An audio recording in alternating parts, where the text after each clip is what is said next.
기원전 347년 아테네 외곽의 아카데메이아 숲에서 한 노인이 숨을 거두었습니다. 80살의 나이였고 제자들이 그를 둘러싸고 있었으며 평화로운 죽음이었습니다. 그의 이름은 플라톤, 서양 철학사에서 가장 위대한 사상가 중 한 명이었습니다. 플라톤은 죽었지만 그가 세운 학교는 살아남았습니다. 아카데미아는 그 후 900년 동안 계속되었고 서양 최초의 대학이 되었으며 수많은 철학자와 과학자를 배출했습니다. 플라톤이 쓴 대화편들은 2400년이 지난 지금도 읽히고 있고 그의 이데아 이론은 여전히 논쟁의 대상이며 철학자들은 끊임없이 플라톤으로 돌아갑니다. 영국의 철학자 화이트헤드는 이렇게 말했습니다. 서양 철학의 전통은 플라톤에 대한 일련의 각주에 불과하다. 플라톤 이후 모든 철학은 플라톤이 제기한 질문들에 답하려는 시도였고 플라톤이 열어놓은 길을 따라가거나 반박하는 과정이었으며 철학사 전체가 플라톤과의 대화라는 뜻입니다. 무엇이 플라톤을 이토록 특별하게 만들었을까요? 어떻게 한 사람의 사상이 2400년 동안 영향을 미칠 수 있었을까요? 그 답을 찾기 위해서는 기원전 427년 고대 아테네로 돌아가야 합니다. 민주주의가 꽃피던 도시, 하지만 곧 전쟁과 혼란에 빠질 도시, 그리고 한 젊은 귀족이 인생의 전환점을 맞이하게 될 곳으로 말입니다. 이것은 플라톤의 이야기입니다. 귀족 가문에서 태어나 정치가가 될 운명이었지만 철학자가 된 사람, 스승 소크라테스의 죽음을 목격하고 평생 정의를 추구한 사람, 현실 세계 너머의 완전한 세계를 꿈꾼 사람의 이야기입니다. 그리고 그 꿈이 어떻게 서양 문명 전체의 토대가 되었는지에 대한 이야기입니다. 기원전 427년 아테네의 봄이었을 것입니다. 귀족 가문에서 한 아이가 태어났습니다. 아버지 아리스토는 아테네 왕가의 후손이라고 주장했고 어머니 페릭티오네는 솔론의 친척이었으며 양쪽 모두 명문가였습니다. 아이의 본명은 아리스토클레스였습니다. 하지만 나중에 플라톤이라는 이름으로 알려지게 되는데 그리스어로 넓다는 뜻의 플라투스에서 유래했다고 합니다. 어떤 사람들은 넓은 어깨 때문이라고 했고 다른 사람들은 넓은 이마 때문이라고 했으며 또 어떤 이들은 넓은 사상 때문이라고 말했습니다. 플라톤은 특권층의 삶을 살았습니다. 최고의 교육을 받았고 체육관에서 운동했으며 음악과 시를 배웠고 수학과 천문학을 공부했습니다. 귀족 청년들이 받는 모든 교육을 받았는데 당시 아테네는 페리클레스 시대의 황금기를 지나고 있었지만 여전히 찬란했고 그리스 세계의 문화 중심지였으며 가장 뛰어난 예술가와 사상가들이 모여드는 곳이었습니다. 하지만 플라톤이 태어나고 4년 후인 기원전 431년 펠로폰네소스 전쟁이 시작되었습니다. 아테네와 스파르타, 그리스 세계를 양분하는 두 강대국 사이의 전쟁이었고 27년 동안 계속될 전쟁이었으며 결국 아테네를 파괴할 전쟁이었습니다. 플라톤은 전쟁 속에서 자랐습니다. 어린 시절 내내 전쟁 소식을 들었고 전사자 명단을 보았으며 도시가 점점 피폐해지는 것을 목격했습니다. 귀족 가문이었기에 직접적인 궁핍은 없었지만 아테네 전체가 고통받고 있었고 민주주의가 흔들리고 있었으며 사회가 분열되고 있었습니다. 아버지 아리스톤이 일찍 죽었습니다. 플라톤이 어렸을 때였고 어머니 페릭티오네는 재혼했으며 새아버지 퓨릴람페스는 페리클레스의 친구였고 정치가였습니다. 플라톤은 정치적 환경 속에서 자랐고 어린 시절부터 정치 토론을 들었으며 아테네 민주주의의 작동 방식을 배웠습니다. 청년이 되었을 때 플라톤은 완벽한 귀족이었습니다. 잘생겼고 교육받았으며 부유했고 운동을 잘했으며 시를 썼고 장래가 촉망받았습니다. 당연히 정치가가 될 것으로 예상되었고 가문의 전통을 이어받을 것이라 생각되었으며 아테네를 이끌 지도자 중 한 명이 될 것처럼 보였습니다. 하지만 기원전 408년 플라톤의 인생이 바뀌는 만남이 일어났습니다. 20살의 젊은 귀족이 63살의 한 철학자를 만난 것입니다. 그 철학자의 이름은 소크라테스였습니다. 소크라테스는 이상한 사람이었습니다. 귀족이 아니었고 돈도 없었으며 제대로 된 직업도 없었고 하루 종일 아고라를 돌아다니며 사람들에게 질문을 던졌습니다. 정의란 무엇인가? 용기란 무엇인가? 아름다움이란 무엇인가? 끊임없이 물었고 사람들의 확신을 흔들었으며 스스로 아무것도 모른다고 주장했습니다. 플라톤은 소크라테스에게 매료되었습니다. 처음으로 진정한 사유를 만났고 단순한 의견이 아니라 진리를 추구하는 태도를 보았으며 철학이 무엇인지 깨달았습니다. 소크라테스는 답을 주지 않았습니다. 질문만 던졌고 생각하게 만들었으며 스스로 발견하도록 유도했습니다. 플라톤은 소크라테스의 제자가 되었습니다. 8년 동안 스승을 따라다녔고 대화를 나누었으며 토론에 참여했고 철학하는 법을 배웠습니다. 정치가가 되려던 계획은 흐려졌고 권력에 대한 관심은 줄어들었으며 진리에 대한 갈망이 자라났습니다. 하지만 아테네는 무너지고 있었습니다. 기원전 404년 펠로폰네소스 전쟁이 아테네의 패배로 끝났습니다. 플라톤이 23살 때였습니다. 스파르타가 승리했고 아테네는 굴복했으며 민주주의가 무너졌습니다. 30인 참주정이 들어섰는데 스파르타가 지원하는 과두정이었고 공포정치를 펼쳤으며 민주파를 학살했습니다. 플라톤의 친척들이 참주정에 참여했습니다. 삼촌 카르미데스와 사촌 크리티아스가 30인 중에 있었고 플라톤에게도 참여하라고 권유했으며 젊은 귀족의 능력이 필요하다고 말했습니다. 플라톤은 잠시 고민했습니다. 정치에 참여할 기회였고 가문의 기대였으며 아테네를 바로잡을 수 있는 길처럼 보였습니다. 하지만 곧 환멸을 느꼈습니다. 30인 참주정은 정의롭지 않았고 폭력으로 통치했으며 개혁이 아니라 복수를 했습니다. 더 나쁜 것은 소크라테스를 이용하려 했다는 것입니다.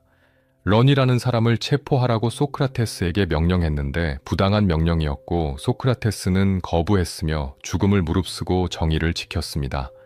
8개월 만에 30인 참주정이 무너졌습니다. 민주파가 방역했고 내전이 일어났으며 결국 민주주의가 복원되었습니다.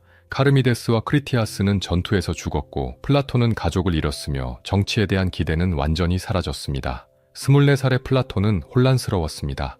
귀족 참주정도 실패했고 민주주의도 믿을 수 없었으며 아테네 정치 전체가 부패해 보였습니다. 어디로 가야 할지 몰랐고 무엇을 해야 할지 알 수 없었으며 오직 소크라테스만이 변하지 않는 진리를 추구하고 있었습니다. 하지만 곧 더 큰 비극이 다가오고 있었습니다. 기원전 399년 플라톤이 28살이 되던 해에 소크라테스가 고발당했습니다. 청년들을 타락시키고 신들을 믿지 않는다는 죄목이었고 재판이 열렸으며 플라톤의 세계가 무너지기 시작했습니다. 기원전 399년 봄 아테네 법정에 소크라테스가 섰습니다. 70살의 노인이었고 아테네에서 평생을 살았으며 전쟁에도 참전했고 법을 어긴 적이 없었지만 지금 죽음의 위협에 직면해 있었습니다. 고발자는 3명이었습니다. 멜레토스는 시인이었고 아니토스는 정치가였으며 리코는 연설가였습니다. 그들은 소크라테스를 불경죄와 청년 부패죄로 고발했는데 국가가 인정하는 신들을 믿지 않고 새로운 신령을 도입했으며 청년들을 타락시켜 전통적 가치를 부정하게 만들었다고 주장했습니다. 진짜 이유는 정치적이었습니다. 소크라테스의 제자들 중에 크리티아스와 알키비아데스가 있었고 크리티아스는 30인 참주정의 리더였으며 알키비아데스는 아테네를 배신했고 민주파는 소크라테스가 이들을 만들었다고 믿었습니다. 또한 소크라테스는 끊임없이 질문을 던지며 기존 권위를 의심하게 만들었고 민주주의를 비판했으며 많은 사람들을 불편하게 만들었습니다. 재판이 시작되었습니다. 501명의 배심원이 모였고 고발자들이 먼저 연설했으며 소크라테스가 변론할 차례가 왔습니다. 플라톤도 법정에 있었습니다. 28살이었고 스승을 구하고 싶었으며 변론문을 준비하겠다고 제안했지만 소크라테스는 자신의 방식대로 하겠다고 말했습니다. 소크라테스의 변론은 특이했습니다. 변명하지 않았고 애원하지 않았으며 오히려 배심원들에게 도전했습니다. 자신은 아테네의 등해라고 말했고 게으른 말을 깨우는 역할이라고 설명했으며 자신을 죽이면 아테네가 손해라고 경고했습니다. 겸손하지도 않았고 타협하지도 않았으며 끝까지 철학자답게 행동했습니다. 투표가 이루어졌습니다. 유죄 280표, 무죄 221표, 근소한 차이로 유죄가 결정되었습니다. 하지만 아직 형량이 정해지지 않았고 고발자가 사형을 제안했으며 소크라테스도 대안을 제시할 수 있었습니다.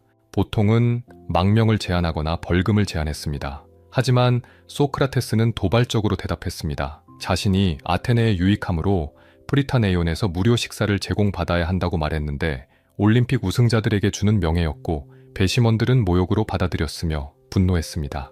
친구들이 설득해서 소크라테스는 벌금 30미나를 제안했습니다. 플라톤을 포함한 제자들이 보증을 서겠다고 했고 충분히 낼 수 있는 금액이었으며 명예롭게 끝낼 수 있는 기회였습니다. 하지만 너무 늦었습니다. 배심원들은 이미 마음을 정했고 재투표가 이루어졌으며 사형 360표, 벌금 141표, 더 많은 사람들이 사형을 찬성했습니다. 소크라테스는 침착했습니다. 죽음이 나쁜 것인지 알 수 없다고 말했고 어쩌면 좋은 것일 수도 있다고 했으며 정의롭게 사는 것이 오래 사는 것보다 중요하다고 강조했습니다. 그리고 예언했습니다. 자신을 죽여도 비판은 멈추지 않을 것이고 오히려 더 많은 사람들이 아테네를 비판할 것이며 자신을 죽임으로써 아테네는 더 큰 수치를 당할 것이라고 말했습니다. 감옥으로 끌려갔습니다. 사형 집행은 즉시 이루어지지 않았는데 델로스 섬에 사절단이 다녀올 때까지 처형을 연기하는 종교적 관습이 있었고 한 달 정도 시간이 남았으며 제자들은 탈출 계획을 세웠습니다. 크리톤이 찾아왔습니다. 소크라테스의 오랜 친구였고 부유했으며 모든 준비를 마쳤습니다. 간수들을 매수했고 도망칠 장소도 정해놨으며 돈은 문제가 되지 않았습니다. 소크라테스에게 탈출하라고 애원했고 가족을 생각하라고 설득했으며 친구들의 평판을 위해서라도 탈출해야 한다고 주장했습니다. 소크라테스는 거절했습니다. 부정의에 대해 부정의로 대응할 수 없다고 말했고 법을 어기는 것은 정의롭지 않다고 설명했으며 평생 아테네의 법 아래 살았으니 법의 판결을 받아들여야 한다고 주장했습니다. 비록 부당한 판결이지만 그것이 옳은 길이라고 믿었고 원칙을 지키는 것이 목숨보다 중요하다고 생각했으며 끝까지 철학자로 살기로 결심했습니다. 마지막 날이 왔습니다. 아침 일찍 제자들이 모였고 플라톤도 있었으며 소크라테스는 평소처럼 철학에 대해 이야기했습니다. 영혼의 불멸에 대해 논했고 죽음이 두려울 이유가 없다고 설명했으며 오히려 철학자에게 죽음은 영혼이 육체에서 해방되는 순간이라고 말했습니다. 해가 지고 있었습니다. 간수가 들어와서 독배를 가져왔는데 동미나리를 우린 것이었고 아테네의 사형 집행 방식이었습니다. 제자들은 울었고 소크라테스는 침착했으며 오히려 우는 사람들을 꾸짖었습니다. 용감하게 행동하라고 말했고 철학자는 죽음 앞에서 흔들리지 않는다고 가르쳤으며 마지막까지 스승다웠습니다. 독배를 받았습니다. 아무 두려움 없이 마셨고 천천히 걸으라는 지시에 따라 방을 거닐었으며 다리가 무거워지기 시작했습니다. 침대에 누웠고 독이 퍼져나갔으며 다리부터 차가워졌습니다. 마지막 말을 남겼습니다. 크리톤, 우리가 아스클레피오스에게 수탉 한 마리 빚졌네. 갚는 것을 잊지 말게. 병에서 회복한 사람이 감사의 표시로 바치는 제물이었고 소크라테스는 죽음을 질병에서의 치유로 본 것입니다. 숨이 멎었습니다. 70살의 철학자가 세상을 떠났고 플라톤은 스승을 잃었으며 아테네는 가장 지혜로운 사람을 죽였습니다. 플라톤은 충격에 빠졌고 슬픔에 잠겼으며 분노했습니다. 정의로운 사람이 죽임을 당했고 민주주의가 현자를 처형했으며 아테네는 돌이킬 수 없는 죄를 저질렀습니다. 그 순간 플라톤의 인생이 결정되었습니다. 정치가가 되는 것을 완전히 포기했고 철학자가 되기로 결심했으며 스승의 유산을 지키기로 맹세했습니다. 소크라테스를 기억하게 만들 것이고 그의 사상을 전할 것이며 그가 던진 질문들의 답을 찾을 것이라고 다짐했습니다. 플라톤은 아테네를 떠났습니다. 더 이상 그곳에 있을 수 없었고 위험할 수도 있었으며 무엇보다 생각할 시간이 필요했습니다. 여행을 시작했는데 12년 동안 그리스 세계를 돌아다닐 것이고 배우고 사색할 것이며 돌아왔을 때는 완전히 다른 사람이 될 것이었습니다. 소크라테스가 죽은 후 플라톤은 아테네를 떠났습니다. 29살이었고 세상이 무너진 기분이었으며 새로운 길을 찾아야 했습니다.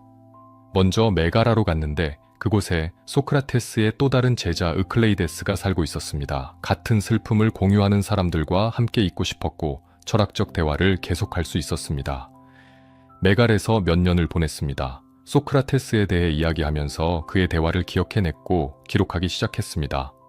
플라톤의 초기 대화편들이 이 시기에 쓰여진 것으로 추정되는데 소크라테스의 변론은 재판을 재구성한 것이었고 크리톤은 탈출을 거부한 이야기였으며 파이도는 마지막 날을 그린 것이었습니다. 하지만 메가라만으로는 충분하지 않았습니다. 더 많은 것을 배우고 싶었고 세상을 보고 싶었으며 다양한 사상을 접하고 싶었습니다. 이집트로 갔다는 이야기가 있는데 확실하지는 않지만 고대 지혜를 찾아 나일강까지 여행했을 수도 있습니다. 사제들과 대화하면서 기하학과 천문학을 연구했을 가능성도 있습니다. 키레네로 갔다는 기록도 있습니다. 북아프리카의 그리스 식민지였는데 그곳에서 수학자 터도로스를 만났고 수학의 아름다움에 매료되었습니다. 플라톤에게 수학은 단순한 계산이 아니었습니다. 변하지 않는 진리를 보여주는 학문이면서 감각을 넘어선 세계를 드러내는 도구였고 철학으로 가는 길이었습니다. 기원전 388년 39살이 되었을 때 이탈리아로 갔습니다. 남부 이탈리아와 시칠리아에는 그리스 식민지들이 많았고 특히 피타고라스 학파의 전통이 살아 있었습니다. 플라톤은 그들을 만나고 싶었습니다. 타렌툼에서 피타고라스 학파의 지도자 아르퀴타스를 만났습니다. 수학자이자 철학자였고 정치가이기도 했는데 플라톤에게 큰 영향을 주었습니다. 수와 조화에 대해 배우면서 우주의 질서에 대해 논했고 수학적 아름다움이 철학적 진리와 연결된다는 생각을 발전시켰습니다. 그리고 시라쿠사로 갔습니다. 시칠리아 섬의 가장 큰 도시이자 그리스 세계에서 가장 부유한 곳 중 하나로 참주 디오니시오스 1세가 통치하고 있었습니다. 이 여행이 플라톤의 인생에서 가장 중요하면서도 가장 비극적인 경험이 될 줄은 몰랐습니다. 시라쿠사에서 디온을 만났습니다. 참주의 처남이자 젊은 귀족으로 철학에 관심이 많았습니다. 플라톤과 디온은 즉시 친구가 되었고 철학에 대해 토론하면서 이상 국가에 대해 논했습니다. 디온은 열정적이었고 플라톤의 사상에 감동받으면서 시라쿠사를 철학자가 다스리는 나라로 만들고 싶어 했습니다. 플라톤은 희망을 품었습니다. 어쩌면 정치를 완전히 포기할 필요는 없을지도 모른다고 생각했습니다. 직접 권력을 잡는 것이 아니라 통치자를 교육하는 것, 철학으로 정치를 개혁하는 것, 이상 국가를 실현하는 것이 가능해 보였습니다. 디오니시오스에게 철학을 가르치려 했고 정의로운 통치에 대해 설명하면서 참주정을 개혁할 수 있다고 믿었습니다. 하지만 디오니시오스는 달랐습니다. 권력을 사랑했고 향락을 즐기면서 철학자의 설교를 듣고 싶어 하지 않았습니다. 플라톤이 참주는 가장 나쁜 정체라고 말했을 때 분노했고 참주가 되려면 용기가 필요하다고 말하면서 플라톤을 위험한 인물로 보기 시작했습니다. 관계가 악화되었습니다. 플라톤은 떠나고 싶었고 디온은 만류했으며 디오니시오스는 의심했습니다. 결국 플라톤을 노예로 팔아버렸다는 이야기가 전해지는데 에기나 섬에 데려다 놓고 스파르타의 적이라며 노예 시장에 내놓았습니다. 우연히 지나가던 키레네 사람 아니케리스가 플라톤을 알아보고 돈을 내서 구해냈고 자유를 되찾았습니다. 충격적인 경험이었습니다. 철학자가 노예가 될 뻔했고 이상주의가 현실에 부딪혔으며 정치개혁의 꿈이 산산조각 났습니다. 플라톤은 깨달았습니다. 현실 정치는 철학과 양립할 수 없다는 것을, 기존 체제를 개혁하는 것은 불가능하다는 것을, 그리고 완전히 새로운 방식이 필요하다는 것을 알게 되었습니다. 기원전 387년 40살의 나이로 아테네로 돌아왔습니다. 12년 만의 귀환이었고 많은 것을 배웠으며 완전히 달라져 있었습니다. 더 이상 젊은 귀족이 아니라 성숙한 철학자였고 명확한 비전을 가지고 있었습니다. 돌아오는 길에 생각을 정리했습니다. 소크라테스의 죽음부터 시작된 질문들, 정의란 무엇인가, 이상적인 국가란 무엇인가, 철학자의 역할은 무엇인가에 대한 답을 찾아가고 있었습니다. 그리고 하나의 큰 깨달음에 도달했습니다. 이 세상 너머에 완전한 세계가 있다는 것, 감각으로는 알 수 없지만 이성으로는 파악할 수 있는 진리의 세계가 있다는 것, 그것이 바로 이데아의 세계라는 생각이었습니다. 아테네에 도착해서 결정을 내렸습니다. 학교를 세우기로 했습니다. 직접 정치에 참여하지 않고 철학자를 양성할 것이며 그들이 세상을 바꾸도록 할 것이고 소크라테스가 시작한 철학을 체계화하여 전하면서 진리를 추구하는 공동체를 만들 것이라고 결심했습니다. 기원전 387년 아카데미아가 문을 열었습니다. 서양 역사상 최초의 대학이자 체계적인 고등교육기관으로 철학과 수학, 천문학과 정치학을 가르치는 곳이었습니다. 입구에 표지를 세웠습니다. 기하학을 모르는 자, 들어오지 말라. 수학적 사고 없이는 철학할 수 없다는 뜻이었고 진지한 학생만 받겠다는 선언이었으며 플라톤의 교육 철학이 담긴 문구였습니다. 학생들이 모여들었습니다. 아테네뿐 아니라 그리스 전역에서 왔고 귀족도 있었고 평민도 있었으며 심지어 여성 학생도 있었는데 당시로서는 매우 진보적이었습니다. 아르케사와 라스테네이아 같은 여성들이 플라톤에게서 철학을 배웠고 성별과 관계없이 능력 있는 사람은 누구나 환영받았으며 진리 앞에서는 모두가 평등했습니다. 가르치기 시작했습니다. 소크라테스의 방식을 따라 대화로 가르쳤고 질문하고 답하는 과정을 통해 진리에 접근하면서 학생들 스스로 생각하도록 유도했습니다. 하지만 소크라테스와 달리 체계를 만들었습니다. 형이상학, 인식론, 윤리학, 정치학으로 나누면서 각 분야의 기초를 정립했고 철학을 학문으로 확립했습니다. 글을 쓰기 시작했습니다. 대화편이라는 독특한 형식을 사용했는데 소크라테스를 주인공으로 등장시키면서 대화를 통해 철학적 주제를 탐구했고 극적이면서도 논리적인 구조를 만들었습니다. 국가를 지필하기 시작했고 향연을 썼으며 파이드로스를 완성했습니다. 아카데미아는 번성했습니다. 그리스 지식인들의 중심지가 되었고 최고의 학자들이 모이면서 토론과 연구가 끊임없이 이어졌습니다. 플라톤은 더 이상 떠도는 철학자가 아니었습니다. 학교의 설립자이자 제자들의 스승으로 사상계의 거장이 되어가고 있었습니다. 하지만 평화는 오래가지 않았습니다. 기원전 367년 디오니시오스 1세가 죽었고 그의 아들 디오니시오스 2세가 시라쿠사의 새로운 참주가 되었습니다. 디온이 플라톤에게 편지를 보냈습니다. 젊은 참주를 교육해달라는 것이었고 이번에는 성공할 수 있다는 것이었으며 철학자 왕의 꿈을 이룰 마지막 기회라는 것이었습니다. 60살의 플라톤은 고민했습니다. 이미 한번 실패했고 위험하다는 것을 알았으며 아카데미아를 떠나고 싶지 않았습니다. 하지만 거부할 수도 없었습니다. 친구 디온의 간청이었고 자신의 이론을 실천할 기회였으며 철학이 정치를 바꿀 수 있다는 것을 증명할 마지막 기회처럼 보였습니다. 결국 다시 시라쿠사로 향하는 배에 올랐습니다.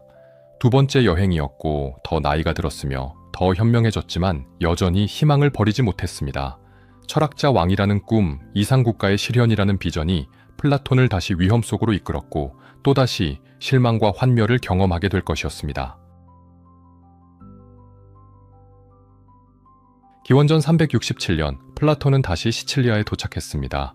21년 전 노예로 팔릴 뻔했던 곳으로 돌아온 것이었고 60살의 노학자가 다시 정치 실험에 뛰어든 것이었으며 이번에는 다를 것이라고 믿고 싶었습니다. 디오니시오스 2세는 아버지와 달랐습니다. 젊었고 교육받고 싶어 하면서 철학에 관심이 있는 척했습니다. 플라톤을 환대하면서 호화로운 숙소를 제공했고 매일 대화하자고 요청했습니다. 처음에는 희망적이었습니다.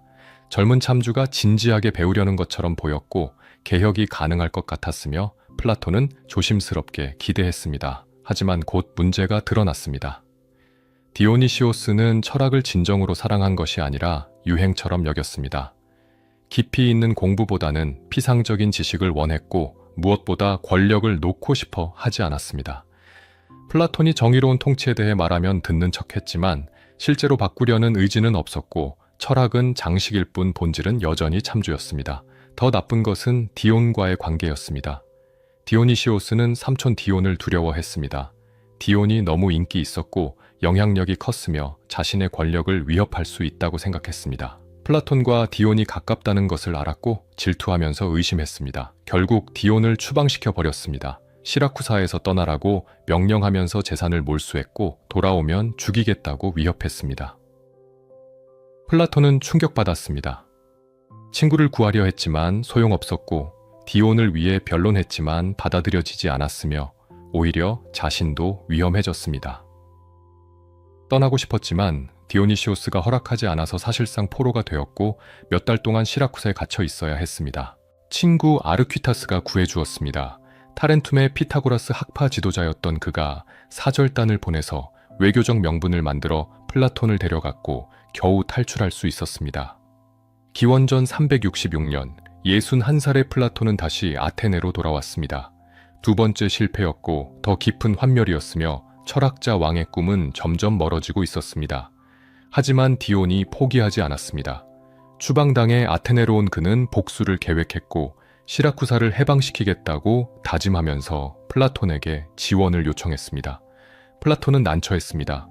친구를 돕고 싶었지만 폭력혁명을 지지할 수는 없었고 이상주의와 현실 사이에서 갈등했으며 결국 직접적인 지원은 거부했지만 아카데미아 학생 몇 명이 디온을 따라가는 것을 막지 않았습니다. 기원전 357년 디온이 시라쿠사를 침공했습니다. 작은 군대를 이끌고 상륙해서 시민들의 환영을 받았고 디오니시오스를 쫓아냈습니다. 성공한 것처럼 보였고 플라톤의 제자가 도시를 해방시킨 것처럼 보였으며 어쩌면 철학이 승리한 것처럼 보였습니다. 하지만 디온은 통치하는 법을 몰랐습니다. 너무 엄격했고 개혁을 급하게 밀어붙이면서 동료들과 충돌했습니다.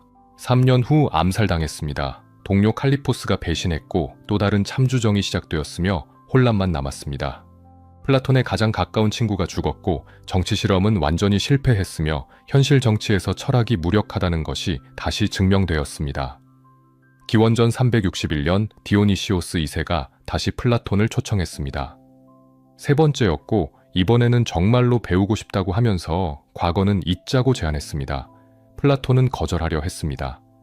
이미 2번 실패했고 친구를 잃었으며 더 이상 속고 싶지 않았습니다. 하지만 아르퀴타스와 다른 친구들이 설득했습니다. 마지막 기회라고, 이번에는 진심일지도 모른다고, 그리고 거절하면 외교적 문제가 생길 수 있다고 말했습니다. 플라톤은 마지못해 동의했습니다. 66살이었고 피곤했지만 의무감을 느꼈습니다. 세 번째 시라쿠사 방문은 재앙이었습니다. 디오니시오스는 전혀 변하지 않았고 플라톤을 다시 이용하려 했으며 실제로는 철학에 관심이 없었습니다. 디온의 재산을 돌려주겠다는 약속도 지키지 않았고 플라톤을 또다시 구금하면서 위협했습니다. 노학자는 생명의 위험을 느꼈고 탈출하려 하면서 다시 아르퀴타스에게 구조를 요청해야 했습니다.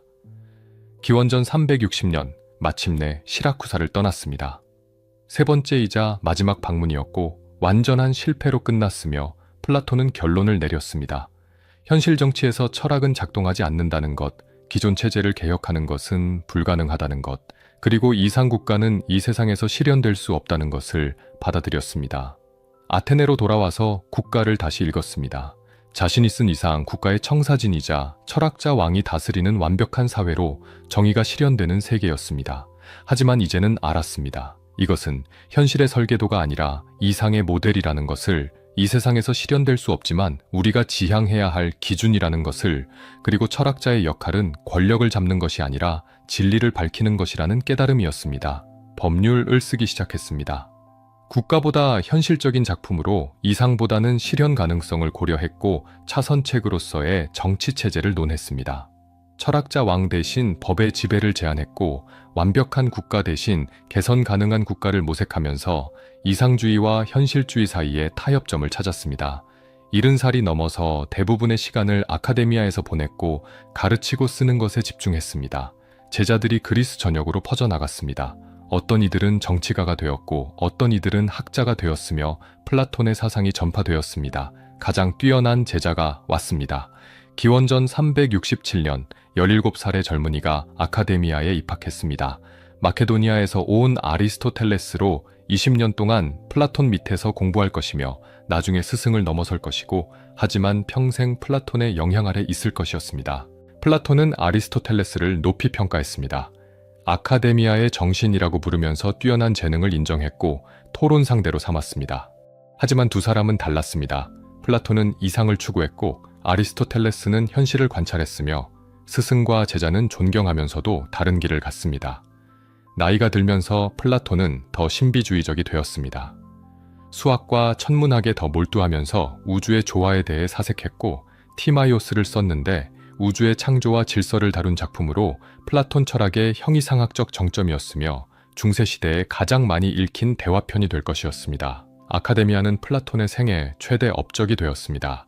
정치개혁은 실패했지만 교육은 성공했고 이상국가는 세우지 못했지만 철학 학교는 세웠으며 900년 동안 지속될 전통의 시작이었습니다.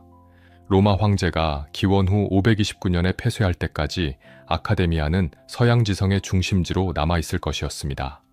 플라톤은 깨달았습니다. 세상을 바꾸는 방법은 권력이 아니라 교육이라는 것을, 정치가 아니라 사상이라는 것을, 그리고 진리를 추구하는 사람들을 키우는 것이 가장 큰 유산이라는 것을 알게 되었습니다. 플라톤이 평생 추구한 것은 진리였습니다. 소크라테스로부터 배운 것은 질문하는 방법이었고 여행을 통해 깨달은 것은 상대성이었으며 정치 실험의 실패에서 얻은 것은 현실의 한계였습니다. 이 모든 경험이 하나의 거대한 철학 체계로 통합되었는데 그것이 바로 이데아 이론이었습니다. 플라톤은 물었습니다. 우리가 보는 이 세계는 진짜일까? 감각으로 경험하는 것들이 진리일까? 아름다운 것들은 많지만 아름다움 자체는 무엇일까? 정의로운 행동들은 다양하지만 정의 자체는 무엇일까? 이런 질문들이 이데아 이론으로 이어졌습니다. 플라톤에 따르면 우리가 사는 세계는 그림자의 세계입니다. 진짜가 아니라 진짜의 복사본이고 완전하지 않고 불완전하며 변하고 사라지는 세계입니다. 하지만 이 세계 너머에 다른 세계가 있습니다. 이데아의 세계, 완전한 형상들이 존재하는 세계, 변하지 않고 영원한 진리의 세계입니다. 아름다운 꽃이 시들어도 아름다움의 이데아는 남아 있습니다.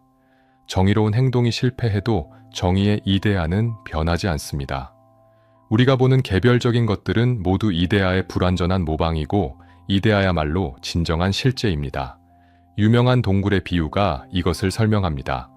사람들이 동굴 속에 묶여 있습니다. 평생 벽만 바라보면서 살아가는데 그들 뒤에서 불빛이 비치고 그림자가 벽에 비칩니다. 그들은 그림자만 보았기에 그것이 전부라고 믿습니다. 그림자가 실제라고 생각합니다. 하지만 한 사람이 풀려나서 동굴 밖으로 나갑니다.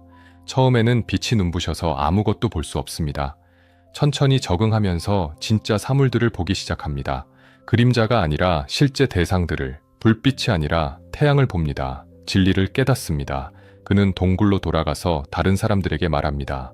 우리가 본 것은 그림자일 뿐이라고, 진짜 세계가 밖에 있다고 나가서 보라고 설득합니다. 하지만 사람들은 믿지 않습니다. 오히려 비웃고 화를 내며 그를 미쳤다고 말합니다. 심지어 죽이려 할 수도 있습니다.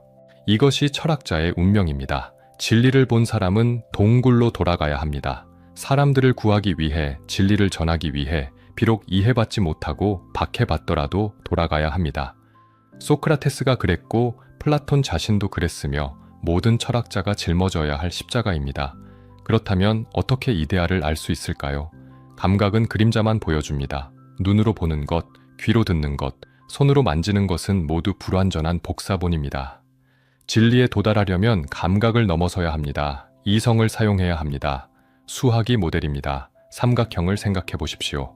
현실에서 그린 삼각형은 모두 불완전합니다. 선이 완벽하게 직선이 아니고 각도가 정확히 180도가 아니며 항상 오차가 있습니다. 하지만 우리는 완벽한 삼각형을 이해합니다. 머릿속에 완벽한 삼각형의 개념이 있고 그것으로 불완전한 삼각형들을 판단합니다.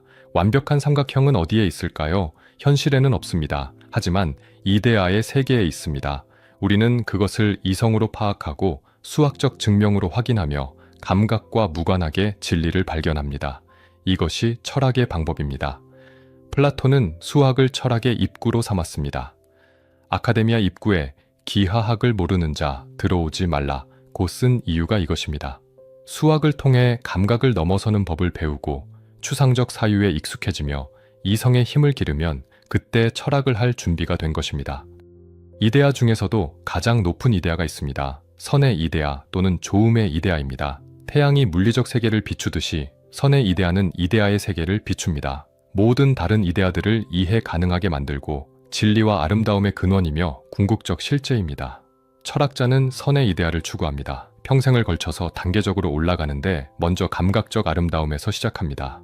아름다운 육체를 보고 그 다음 아름다운 영혼을 인식하며 아름다운 행동을 이해하고 아름다운 지식을 배우며 마침내 아름다움 자체, 선의 이데아에 도달합니다.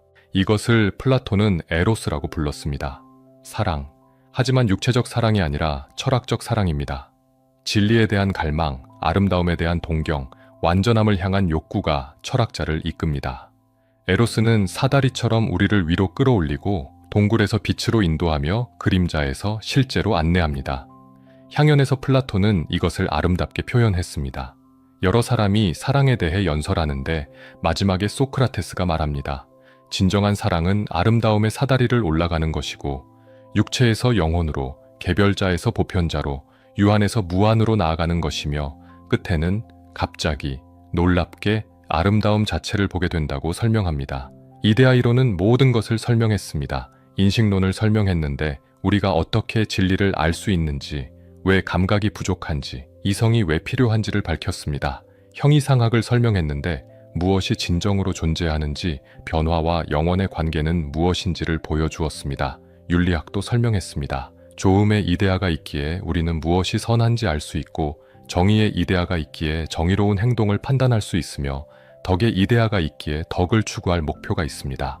도덕적 상대주의에 빠지지 않고 객관적 윤리를 정립할 수 있습니다. 정치학도 설명했습니다. 이상 국가는 정의의 이데아를 모방한 것이고 철학자 왕은 선의 이데아를 본 사람이며 좋은 통치는 이데아의 질서를 현실에 반영하는 것입니다. 비록 완벽하게 실현될 수는 없지만 우리가 지향해야 할 방향을 제시합니다. 비판도 있었습니다. 아리스토텔레스는 스승의 이론에 의문을 제기했습니다. 이데아가 정말 별개로 존재하는가? 개별 사물과 분리된 형상이 의미가 있는가? 이데아를 이데아답게 만드는 이데아가 필요한가? 제3의 인간 논증으로 무한 소급의 문제를 지적했습니다. 플라톤도 이런 어려움을 알았습니다. 후기 대화편들에서 이데아 이론을 수정하고 보완했으며 더 정교하게 만들려고 노력했습니다. 파르메니데스에서는 자기 비판을 제시했고 소피스트에서는 존재론을 발전시켰으며 끊임없이 자신의 이론을 검토했습니다. 하지만 핵심은 변하지 않았습니다. 이 세계 너머에 완전한 세계가 있다는 믿음, 감각을 넘어선 진리가 존재한다는 확신, 그리고 철학을 통해 그것에 도달할 수 있다는 희망은 플라톤 철학의 중심이었고 평생 변하지 않았으며 서양 철학 전체에 깊은 영향을 미쳤습니다. 플라톤의 가장 유명한 저작은 국가입니다. 10권으로 이루어진 방대한 대화편으로 표면적으로는 정의로운 국가에 대한 논의이지만 실제로는 플라톤 철학 전체를 담고 있는 작품입니다. 이 책을 쓰는데 여러 해가 걸렸고 아카데미아 초기부터 중기까지 계속 수정했으며 플라톤의 사상이 가장 체계적으로 정리된 결과물입니다. 이야기는 간단한 질문에서 시작됩니다. 정의란 무엇인가? 소크라테스가 친구들과 대화를 나누는데 각자 다른 답을 제시합니다. 케팔로스는 진실을 말하고 빚을 갚는 것이라고 하고, 폴레마르코스는 친구를 돕고 적을 해치는 것이라고 하며, 트라시마코스는 강자의 이익이라고 주장합니다. 소크라테스는 이 모든 답을 반박합니다. 각각의 정의가 불충분하다는 것을 보여주고 모순을 드러내며 더 깊이 파고듭니다. 하지만 소크라테스만의 답을 제시하지 않습니다. 대신 다른 방법을 제안합니다. 개인의 정의를 이해하기 어려우니 국가의 정의를 먼저 살펴보자고 큰 글자로 쓰인 것을 보면 작은 글자도 이해할 수 있을 것이라고 말합니다. 이렇게 이상 국가의 건설이 시작됩니다. 처음에는 필요에서 출발합니다. 사람들은 혼자 살 수 없고 서로 도움이 필요하며 분업이 효율적입니다. 농부가 식량을 생산하고 목수가 집을 짓고 직공이 옷을 만들면서 각자 잘하는 일을 하면 모두가 이득입니다. 하지만 국가는 커집니다. 무역이 필요해지고 군대가 필요해지며 통치자가 필요해집니다. 플라톤은 국가를 세 계층으로 나눕니다. 생산자, 수호자, 통치자입니다. 각 계층은 특별한 역할이 있고 특별한 덕이 있으며 서로 조화를 이루어야 합니다.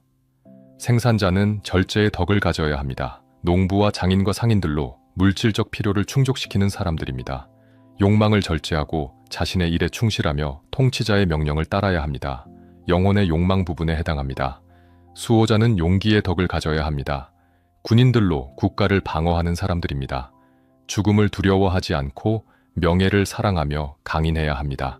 하지만 야만적이어서는 안 됩니다. 자기 사람에게는 온화하고 적에게만 사나우며 개처럼 주인을 알아봐야 합니다. 영혼의 기계 부분에 해당합니다. 통치자는 지혜의 덕을 가져야 합니다. 철학자들로 진리를 아는 사람들입니다. 이데아를 보았고 선을 이해하며 올바른 판단을 내릴 수 있습니다. 권력을 원하지 않지만 의무감으로 통치하고 사적 이익이 아니라 공공선을 추구하며 지혜로 국가를 이끕니다. 영혼의 이성 부분에 해당합니다. 국가가 정의로우려면 각 계층이 자기 일을 해야 합니다. 생산자는 생산하고 수호자는 방어하고 통치자는 통치하면서 서로 간섭하지 않고 조화를 이룰 때 정의가 실현됩니다. 각자가 본성에 맞는 일을 하는 것, 이것이 국가의 정의입니다. 개인도 마찬가지입니다. 영혼에는 세 부분이 있습니다. 욕망, 기계, 이성입니다. 욕망은 먹고 마시고 즐기려 하고 기계는 명예와 승리를 원하며 이성은 진리를 추구합니다. 이 세 부분이 조화를 이룰 때 이성이 다스리고 기계가 보조하며 욕망이 순종할 때 개인은 정의로워집니다. 플라톤은 네 가지 기본 덕을 정의합니다. 지혜는 이성의 덕이고 용기는 기계의 덕이며 절제는 욕망의 덕이고 정의는 세 부분의 조화입니다. 국가든 개인이든 이 네 가지 덕을 갖추면 훌륭하고 부족하면 타락합니다. 그렇다면 통치자는 어떻게 만들어질까요? 플라톤은 엄격한 교육 체계를 제시합니다. 어린 시절부터 선별이 시작됩니다. 재능 있는 아이들을 골라서 음악과 체육을 가르치는데 음악은 영혼을 조화롭게 만들고 체육은 몸을 건강하게 만듭니다. 청년이 되면 수학을 배웁니다. 산술, 기하학, 천문학, 화성학을 공부하면서 추상적 사고를 익히고 감각을 넘어서는 법을 배우며 이데아의 세계로 가는 준비를 합니다. 10년 동안 수학에 몰두합니다. 30살이 되면 철학을 시작합니다. 변증법을 배우는데 질문하고 답하는 방법, 가정을 검토하는 방법, 모순을 드러내는 방법을 익힙니다. 소크라테스가 했던 것처럼 대화를 통해 진리에 접근하고 이데아를 파악하며 선의 이데아를 향해 나아갑니다. 5년 동안 철학에 집중합니다. 하지만 여기서 끝이 아닙니다. 동굴 밖으로 나간 사람은 다시 동굴로 돌아가야 합니다. 35살부터 15년 동안 실무 경험을 쌓습니다. 군대에서 복무하고 행정을 배우며 현실 정치를 이해합니다. 이론만 아는 철학자가 아니라 실천할 수 있는 철학자가 되어야 합니다. 50살이 되면 마침내 통치자가 됩니다. 선의 이데아를 보았고 현실도 이해하며 지혜와 경험을 모두 갖춘 사람이 국가를 다스립니다. 하지만 기꺼이 통치하는 것이 아닙니다. 의무감으로 받아들이고 가능하면 철학 연구로 돌아가고 싶어하며 권력 자체를 욕망하지 않습니다. 이것이 철학자 왕입니다. 지혜로 다스리고 정의를 실현하며 국가 전체의 이익을 추구하는 통치자입니다. 플라톤에게 이것은 유일한 해결책이었습니다. 철학자가 왕이 되거나 왕이 철학자가 되지 않는 한 국가의 재앙은 끝나지 않을 것이다. 하지만 이런 국가를 어떻게 유지할까요? 플라톤은 급진적인 제안을 합니다. 통치자와 수호자는 사유재산을 가질 수 없고 가족도 가질 수 없으며 공동생활을 해야 합니다. 사적 이익이 있으면 공공선을 잇게 되고 가족이 있으면 친족을 편애하게 되며 재산이 있으면 부패하기 때문입니다. 여자도 남자와 똑같이 교육받아야 합니다. 재능이 있으면 수호자가 될 수 있고 뛰어나면 통치자가 될 수 있으며 성별은 중요하지 않습니다. 이것은 기원전 400년대에 매우 급진적인 생각이었고 플라톤도 사람들이 비웃을 것을 알았지만 논리적으로 옳다고 믿었습니다. 아이들은 국가가 키웁니다. 부모가 누구인지 모르게 하고 공동으로 양육하며 재능에 따라 교육합니다. 이렇게 하면 모든 시민이 형제가 되고 국가 전체가 하나의 가족이 되며 사적 이익과 공적 이익이 일치합니다. 시인을 추방해야 합니다. 시는 감정을 자극하고 이성을 약화시키며 나쁜 본보기를 제시합니다. 호메로스조차 신들을 인간처럼 묘사하고 영웅들을 나약하게 그리며 젊은이들을 타락시킵니다. 검열이 필요하고 교육적으로 유익한 예술만 허용해야 하며 이데아를 모방한 것들은 제거해야 합니다. 많은 사람들이 국가를 잃고 충격받았습니다.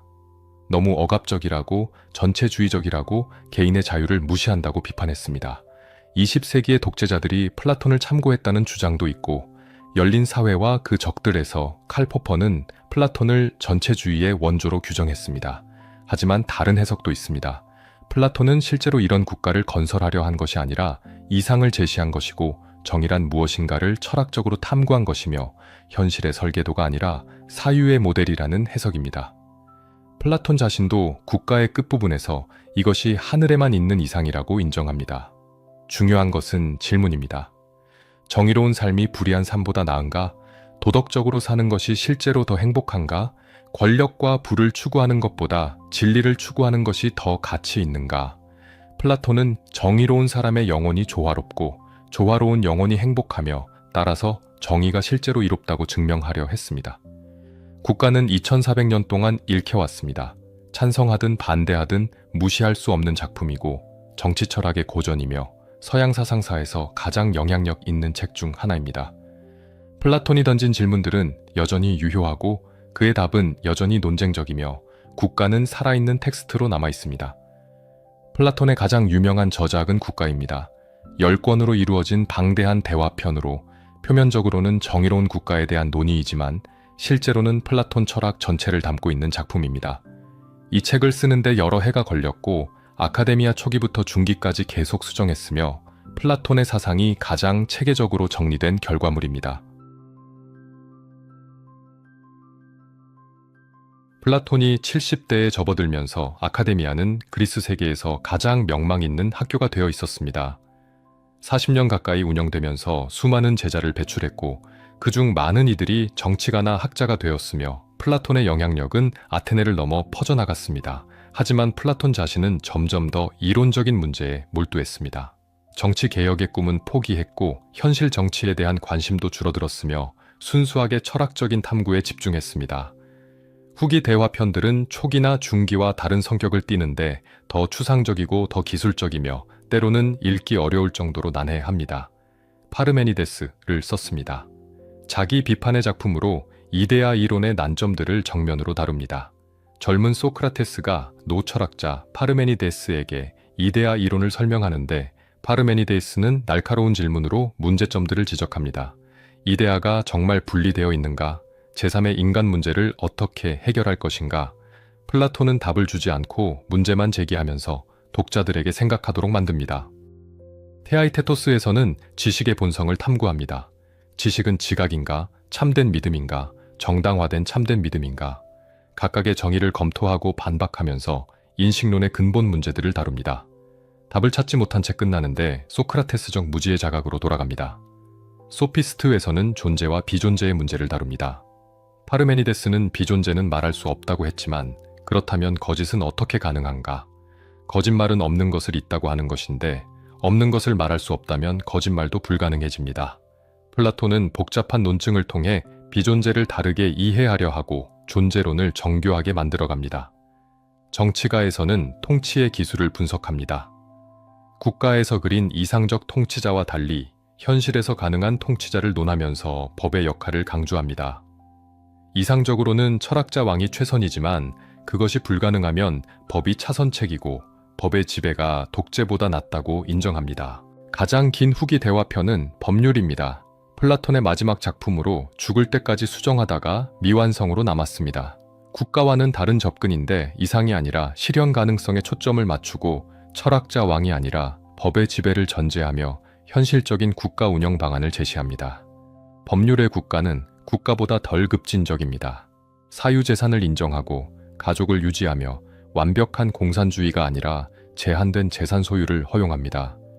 통치자도 특별한 철학 교육을 받은 사람이 아니라 법을 준수하는 시민 중에서 선출됩니다. 더 현실적이고 더 온건하며 플라톤이 나이 들면서 이상주의에서 현실주의로 이동했다는 해석도 있습니다. 하지만 여전히 플라톤답습니다. 법의 목적은 덕이고 국가의 목표는 시민을 훌륭하게 만드는 것이며 교육이 가장 중요합니다. 엄격한 도덕 규범을 제시하고 예술을 검열하며 불경죄를 엄벌에 처하고 무신론자를 추방합니다. 자유보다 질서를, 개인보다 공동체를, 관용보다 정의를 우선시합니다. 아리스토텔레스와의 관계는 복잡했습니다. 가장 뛰어난 제자였지만 점점 다른 길을 가고 있었습니다. 아리스토텔레스는 이데아 이론을 비판했고 관찰과 경험을 중시했으며 플라톤의 추상적 접근에 만족하지 못했습니다. 스승은 이상을 보았고 제자는 현실을 관찰했으며 둘 다 옳았지만 방법이 달랐습니다. 플라톤은 실망했을 수도 있습니다. 가장 아끼던 제자가 자신의 핵심 이론을 부정하고 다른 철학을 만들어가는 것을 보면서 말입니다. 하지만 화를 내거나 추방하지 않았습니다. 아카데미아는 자유로운 토론의 장소였고 스승도 비판받을 수 있었으며 진리 탐구가 권위보다 중요했습니다. 기원전 347년 플라톤의 마지막 해가 왔습니다. 80살이었습니다. 아직도 가르치고 있었고 아직도 쓰고 있었으며 아직도 생각하고 있었습니다. 건강이 나빠졌지만 정신은 명료했고 몸은 약해졌지만 지적 호기심은 여전했습니다. 제자들이 걱정하면서 쉬라고 권했지만 플라톤은 멈추지 않았습니다. 철학은 평생의 과업이고 진리 탐구는 끝이 없으며 죽는 순간까지 배우고 가르치는 것이 철학자의 삶이라고 믿었습니다. 파이돈에서 소크라테스가 말했듯이 철학은 죽음의 연습이고 진정한 철학자는 죽음을 두려워하지 않으며 오히려 육체에서 해방되어 순수한 진리를 볼 수 있기를 기대합니다. 어느 날 결혼식에 참석했다는 이야기가 전해집니다. 친구의 결혼식이었는데 피로연 중에 조용히 의자에 기대 잠이 들었고 사람들은 노인이 졸고 있다고 생각했지만 깨우려 했을 때 이미 숨이 멎어 있었습니다. 평화로운 죽음이었고 고통 없는 죽음이었으며 철학자답게 조용히 떠난 것이었습니다. 다른 이야기도 있습니다. 침대에 누워 죽었다는 이야기, 마지막까지 법률을 수정하고 있었다는 이야기, 제자들이 지켜보는 가운데 편안히 눈을 감았다는 이야기입니다. 어떤 것이 사실인지는 확실하지 않지만 모두 플라톤다운 죽음을 그립니다. 장례식이 치러졌습니다. 아카데미아 정원에 묻혔는데 평생 가르치던 장소에서 영원히 쉬게 된 것입니다. 제자들이 모였고 추모사가 낭독되었으며 플라톤의 삶과 업적을 기렸습니다. 서양 철학의 거장이 세상을 떠났습니다. 하지만 플라톤의 죽음은 끝이 아니라 시작이었습니다. 그가 쓴 대화편들은 남아 있었고 그가 세운 학교는 계속되었으며 그의 사상은 제자들을 통해 전파되었습니다. 아카데미아는 플라톤 없이도 번성했고 900년 동안 존속하면서 서양 지성사의 중심이 되었습니다. 아리스토텔레스는 스승이 죽은 후 아카데미아를 떠났습니다. 플라톤의 조카 스푸시포스가 후계자가 되었는데 아리스토텔레스는 동의하지 않았고 자신의 학교 리케이온을 세웠습니다. 스승과 제자의 두 학파가 그리스 철학을 이끌게 되었고 서로 논쟁하면서도 서로 배우며 발전했습니다. 플라톤의 영향은 즉시 나타났습니다. 그의 제자들이 그리스 각지로 퍼져나가서 가르쳤고 대화편들이 복사되어 읽혔으며 이데아 이론이 토론되었습니다. 찬성하는 사람도 있었고 반대하는 사람도 있었지만 무시할 수는 없었습니다. 플라톤은 철학을 학문으로 만들었습니다. 플라톤은 이원론을 확립했습니다. 이데아와 현상, 영혼과 육체, 이성과 감각, 영혼과 시간의 대립이 서양 사상의 기본 구조가 되었습니다. 기독교 신학도 이 구조를 받아들였고 천국과 지상, 신과 인간, 영적인 것과 물질적인 것의 구분이 플라톤적입니다. 플라톤은 이상주의의 전통을 세웠습니다. 현실을 넘어선 완전함을 추구하고 불완전한 세계를 초월하려 하며 더 나은 것을 꿈꾸는 태도가 플라톤에서 시작되었습니다. 유토피아 사상, 계몽주의, 이상주의 철학이 모두 플라톤의 후예입니다. 하지만 비판도 받았습니다. 현실을 경시한다는 비판, 권위주의적이라는 비판, 개인의 자유를 억압한다는 비판이 제기되었습니다. 니체는 플라톤을 공격했고 포퍼는 열린 사회의 적으로 규정했으며 많은 현대 철학자들이 플라톤을 극복해야 할 대상으로 봅니다. 그럼에도 플라톤은 살아있습니다. 2400년이 지났지만 여전히 읽히고 여전히 토론되며 여전히 영감을 줍니다. 국가는 정치 철학의 고전이고 향연은 사랑에 대한 가장 아름다운 텍스트이며 파이도는 죽음과 불멸에 대한 깊은 성찰입니다. 플라톤이 던진 질문들은 여전히 유효합니다. 정의란 무엇인가? 좋은 삶이란 무엇인가? 진리를 어떻게 알 수 있는가? 아름다움은 무엇인가? 사랑이란 무엇인가? 이 질문들은 시대를 초월하고 문화를 넘어서며 인간이 인간인 한 계속 물을 것입니다. 화이트헤드의 말이 옳았습니다. 서양 철학은 플라톤에 대한 각주입니다. 찬성하든 반대하든 플라톤을 거쳐야 하고 플라톤과 대화해야 하며 플라톤이 제시한 문제들과 씨름해야 합니다. 철학하는 사람은 누구나 플라톤을 읽어야 하고 플라톤에게서 배워야 하며 플라톤을 넘어서려 노력해야 합니다. 플라톤이 죽은 후 아카데미아는 계속되었습니다. 스푸시포스가 이끌었고 그 후 크세노크라테스가 이어받았으며 대대로 학장들이 플라톤의 전통을 지켰습니다. 학교는 변화했습니다. 때로는 회의주의로 기울었고 때로는 신플라톤주의로 발전했으며 시대에 따라 다른 모습을 보였지만 900년 동안 존속하면서 서양 교육의 모델이 되었습니다.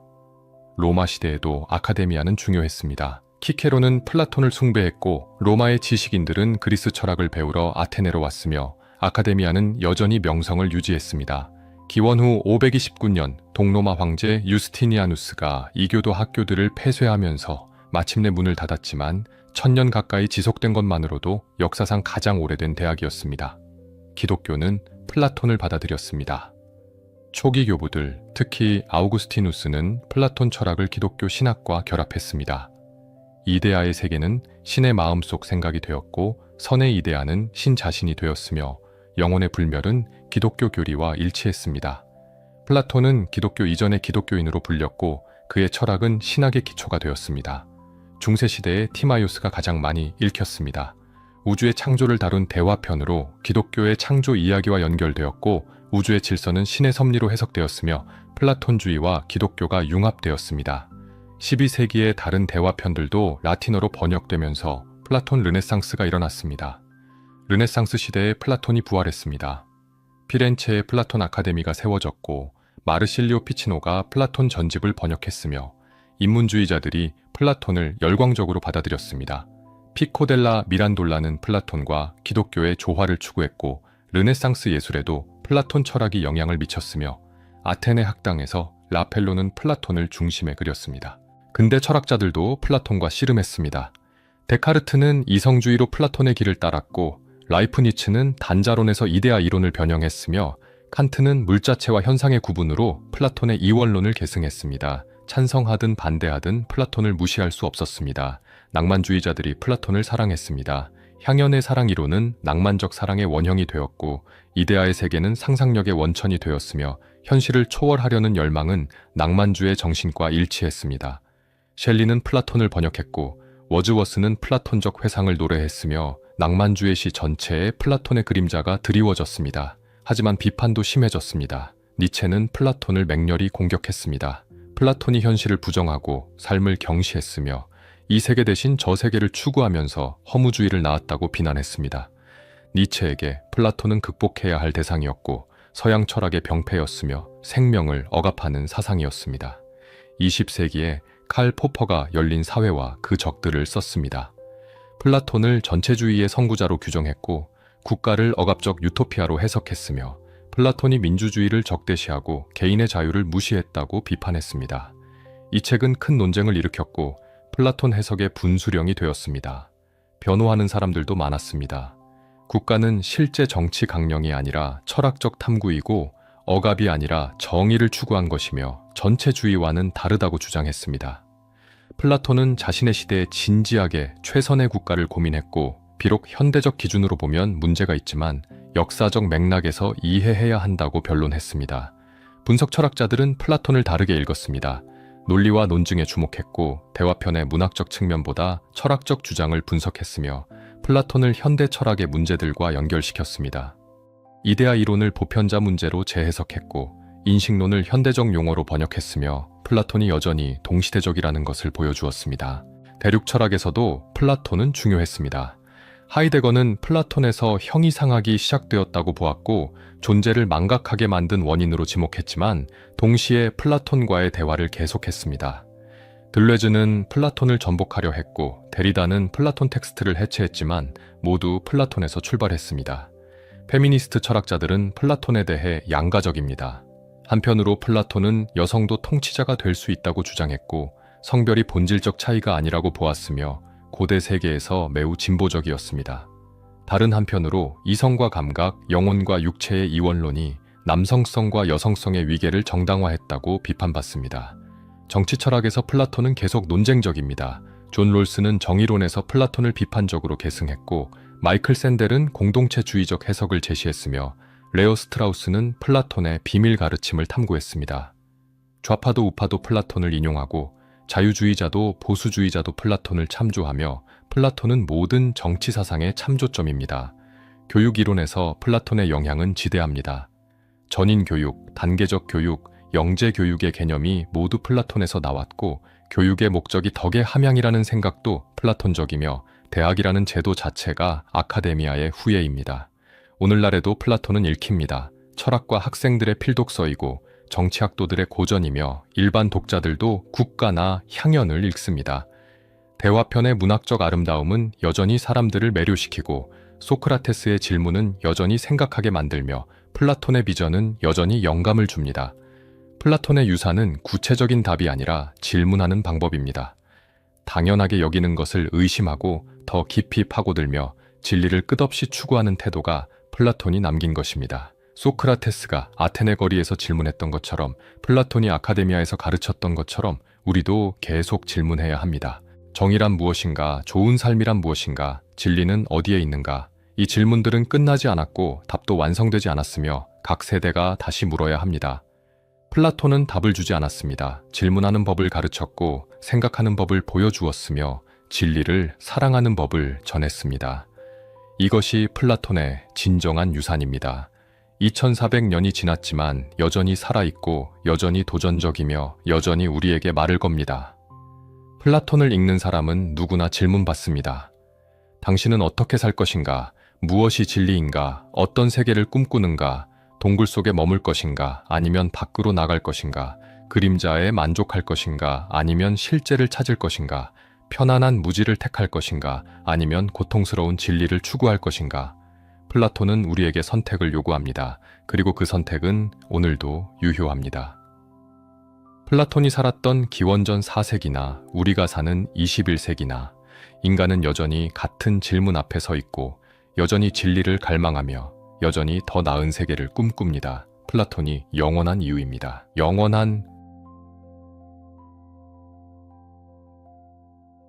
기원전 347년 아테네 외곽의 아카데메이아 숲에서 플라톤이 죽었습니다. 80살이었습니다.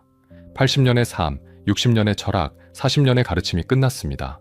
하지만 진짜 끝은 아니었습니다. 플라톤이 심은 씨앗은 싹을 틔웠고 그가 세운 학교는 계속되었으며 그가 쓴 글은 살아남았습니다. 2400년이 지난 지금 플라톤은 여전히 우리와 함께 있습니다. 무엇이 플라톤을 불멸로 만들었을까요? 천재성일까요? 물론입니다. 플라톤은 철학을 학문으로 만들었고 형이상학의 기초를 놓았으며 서양 사상의 틀을 제공했습니다. 하지만 천재성만이 아닙니다. 플라톤이 특별한 이유는 인간적이기 때문입니다. 스승을 잃은 슬픔을 알았고 정치개혁에 실패한 좌절을 경험했으며 이상과 현실 사이에서 고민했습니다. 완벽한 세계를 꿈꾸었지만 불완전한 세계에서 살았고 진리를 추구했지만 확신을 얻지 못했으며 답을 찾았지만 새로운 질문에 직면했습니다. 이것이 우리의 모습이기도 합니다. 우리도 더 나은 세계를 꿈꾸지만 현실에 부딪히고 진리를 찾고 싶지만 확신하지 못하며 정의를 원하지만 불의를 마주합니다. 플라톤은 2400년 전 사람이지만 같은 고민을 했고 같은 질문을 던졌으며 같은 인간이었습니다. 플라톤은 답을 주지 않았습니다. 대신 질문하는 법을 가르쳤습니다. 당연한 것을 의심하고 더 깊이 생각하며 끝없이 탐구하는 태도를 보여주었습니다. 소크라테스의 방법을 계승했고 다음 세대에 전했으며 지금도 우리에게 전해지고 있습니다. 동굴의 비유는 아직도 유효합니다. 우리는 여전히 동굴 속에 있고 여전히 그림자를 보며 여전히 진리를 찾아야 합니다. 편안한 무지에 머물 것인가, 고통스럽지만 밖으로 나갈 것인가? 플라톤은 우리에게 묻습니다. 이상 국가도 여전히 도전적입니다. 완벽한 사회를 만들 수 있을까? 정의를 실현할 수 있을까? 철학이 세상을 바꿀 수 있을까? 플라톤은 실패했지만 시도했습니다. 꿈꾸는 것을 멈추지 않았고 더 나은 세계를 추구했으며 그 자체가 의미 있다고 믿었습니다. 이데아 이론은 여전히 논쟁적입니다. 완벽한 형상이 정말 존재할까? 현실 너머에 진리가 있을까? 이성으로 궁극적 실제에 도달할 수 있을까? 답하기 어렵습니다. 하지만 질문 자체가 중요합니다. 불완전한 것 너머를 보려는 시도, 더 나은 것을 상상하는 능력, 이것이 인간을 인간답게 만듭니다. 플라톤의 아카데미아는 사라졌지만 정신은 남았습니다. 진리를 사랑하는 사람들이 모이는 곳, 자유롭게 토론하는 곳, 권위가 아니라 논리로 설득하는 곳, 이것이 대학의 이상이고 학문의 정신이며 플라톤이 시작한 전통입니다. 오늘도 어디선가 누군가 플라톤을 읽습니다. 학생이 국가를 펼치고 연인이 향연을 읽으며 철학자가 파이돈을 연구합니다. 질문하고 생각하고 토론합니다. 플라톤이 살아있습니다. 소크라테스가 아테네 거리에서 질문했던 것처럼 플라톤이 아카데미아에서 가르쳤던 것처럼 우리도 계속 질문합니다. 정의란 무엇인가? 좋은 삶이란 무엇인가? 진리는 어디에 있는가? 영원한 질문들입니다. 플라톤은 기원전 347년에 죽었습니다. 하지만 그의 사상은 죽지 않았고 그의 질문은 끝나지 않았으며 그의 영혼은 우리와 함께 있습니다. 대화편을 읽는 순간 우리는 플라톤과 대화하고 소크라테스와 토론하며 2400년의 시간을 건너뜁니다. 이것이 철학의 힘입니다. 시간을 초월하고 죽음을 이기며 영원히 살아남습니다. 플라톤이 추구했던 불멸의 이데아는 어쩌면 철학 자체였을지도 모릅니다. 육체는 사라지지만 생각은 남고 개인은 죽지만 진리는 계속되며 한 세대는 가도 질문은 다음 세대에 전해집니다. 긴 영상 끝까지 들어주셔서 감사합니다. 플라톤의 이야기를 함께 따라오시느라 수고하셨습니다. 이 이야기가 의미 있었다면 구독과 좋아요로 응원해주세요. 여러분의 관심이 더 좋은 이야기를 만드는 힘이 됩니다. 마지막으로 작은 참고 사항을 말씀드립니다. 오늘 들려드린 이야기에서 플라톤의 탄생 연도는 기원전 427년으로 설정되었습니다. 사실 고대 기록의 한계로 인해 플라톤의 정확한 출생 연도에 대해서는 학계에서도 의견이 조금씩 다릅니다. 기록에 따라 1년에서 2년 정도의 오차가 있기도 하고 고대의 날짜를 현대의 달력으로 환산하는 과정에서 불확실한 부분이 존재하기 때문입니다. 따라서 본 영상은 이야기의 원활한 흐름을 위해 역사적으로 가장 널리 통용되는 기원전 427년을 기준으로 재구성되었음을 알려드립니다. 다음 영상으로 돌아오겠습니다.